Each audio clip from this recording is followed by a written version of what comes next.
என்ன நோக்கத்துக்காக வேண்டி இந்த மார்க்கம் இந்த குர்பானியை வலியுறுத்துகிறது? குர்பானுடைய அமலுடைய நோக்கம் என்பது இரண்டு விஷயங்களாக சொல்லலாம். ஒன்று, ஹதரத் இப்ராஹிம் அலைஹிஸ்ஸலாம் அவர்களுடைய அந்த வாழ்க்கையை, அவர்களுடைய அந்த வரலாற்றை நினைவு கூறுவது ஒரு காரணம். அது எல்லோருக்கும் தெரியும்.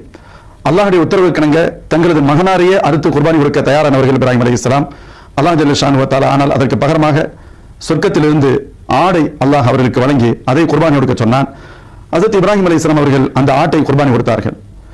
அவர்கள் தங்களது மகனாரை குர்பானி கொடுக்கின்ற அளவு ரப்புக்காக தயாரான அந்த நிகழ்வு, அதற்காக அல்லாஹ் அனுப்பிய ஆட்டை அவர்கள் குர்பானி கொடுத்தது, இவற்றை இந்த உலகம் உள்ளளவும் நினைவு கூற வேண்டும் என்ற எண்ணத்தில் அல்லாஹ் குர்பானி எனும் அமலை இந்த உம்மத்திற்கு தந்திருக்கிறான் என்று சொல்லலாம். அது ஒரு காரணம். மற்றொரு காரணம் என்பது என்று உலகத்தில் இருக்கக்கூடிய அனைத்து மூமின்களும், குறிப்பாக ஏழை எளிய மக்களும் ஒரு சுவையான உணவை உண்ணுவதற்குண்டான ஒரு சூழலை ஏற்படுத்த வேண்டும் என்பதும் இறைவனின் நாட்டம். எனவே இந்த அமல் நமக்கு தரப்பட்டிருக்கிறது.